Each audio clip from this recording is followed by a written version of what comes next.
Sabi po sa Psalms 100 verse 4, enter into his gates with thanksgiving, into his courts with praise, be thankful unto him, bless his name. Sama-sama po tayo magpuri pagpasalamat sa Lord.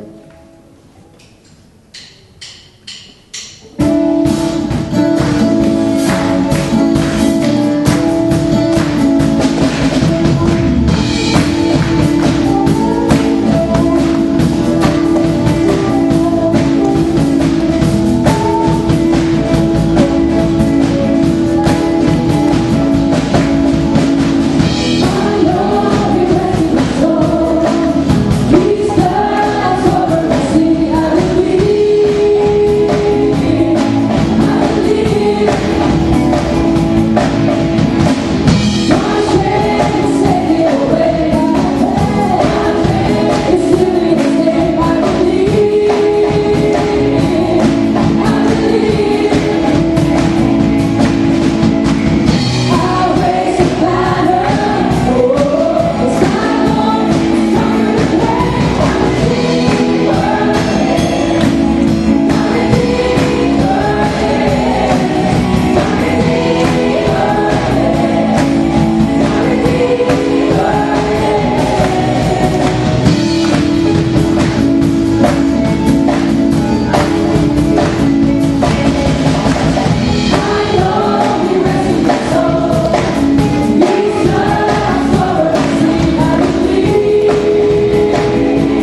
Kung sino man ang nagnanais ipanalangin, may mga kahilingan, may mga prayer requests, dalihin po natin sa trono ng biyaya ng ating Panginoong Diyos.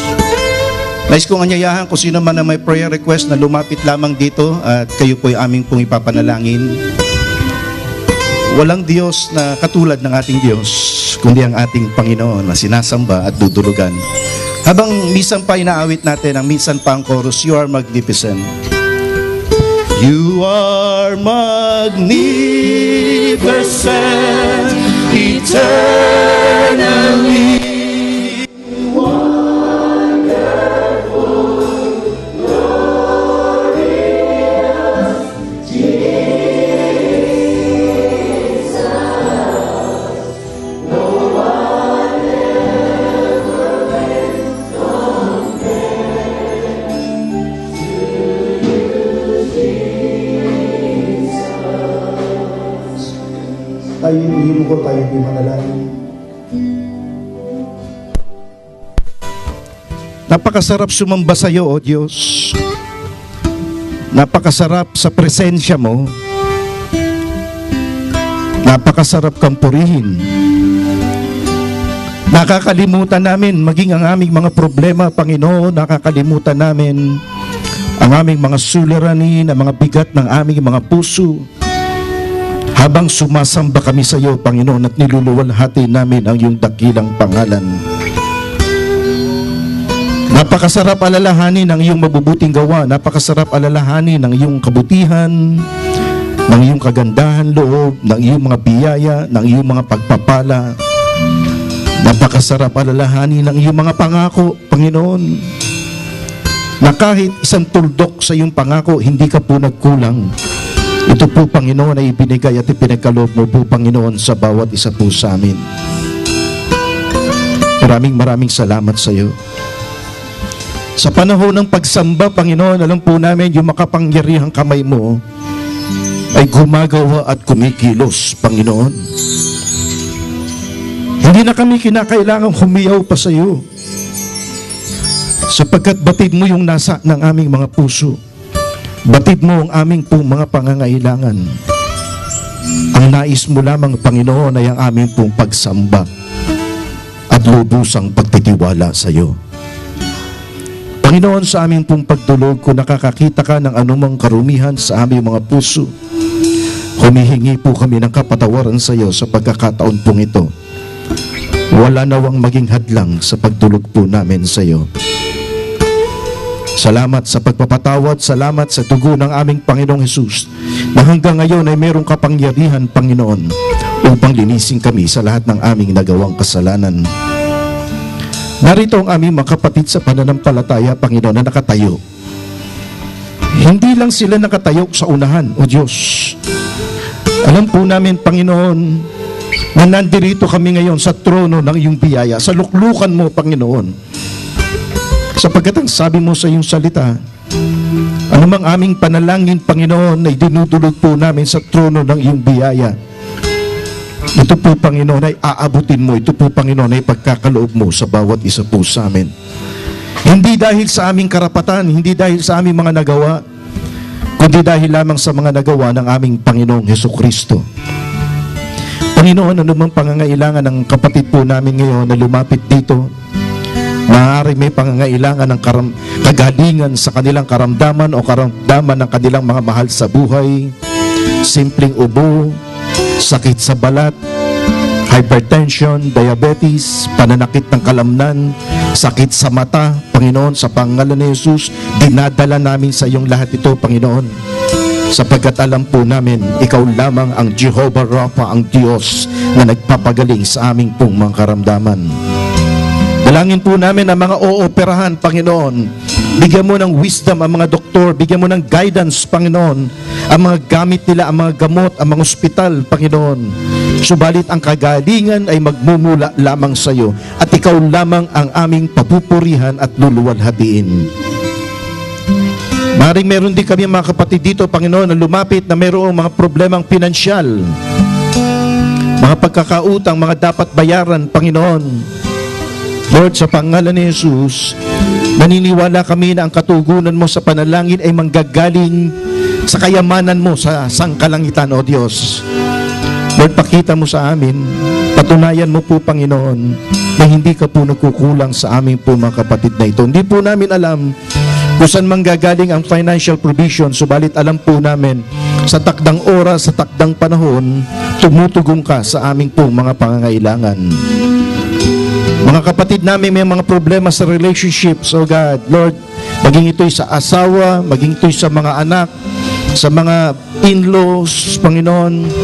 Lord, sa pangalan ni Jesus, ikaw nawa ang magsaayos nito, magkaroon ng kapayapaan sa loob ng tahanan. Kung meron mga problema sa trabaho, Panginoon, kung meron mga pinipersecute, mga kapatid po namin na may pinagdadaanan sa kanilang mga hanap buhay, O God, Lord, sa pangalan ni Jesus, dinudulog po namin sa iyo ito. Katulad ng pag-aaralan po namin, mag-e-excel kami above, Panginoon. Aangat mo kami, Panginoon, itataas mo kami sa gitna ng mga hindi mananampalataya, O Diyos. Ito ang plano mo sa iyong mga anak. Bilang patutuo ng iyong pangalan, bilang patutuo ng iyong kapangyarihan at ng iyong kagandahan loob, O Diyos.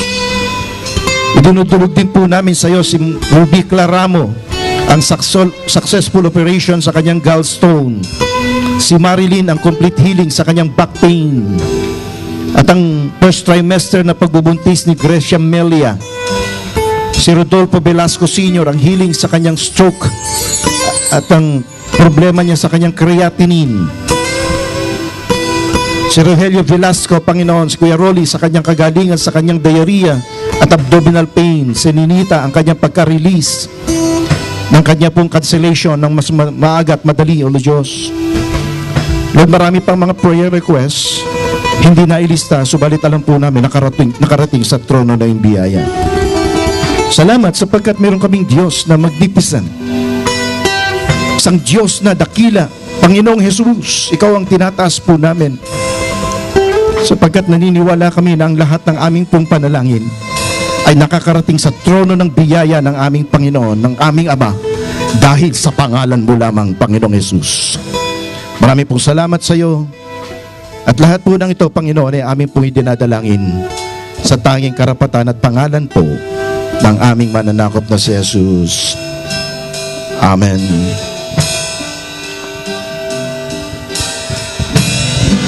You are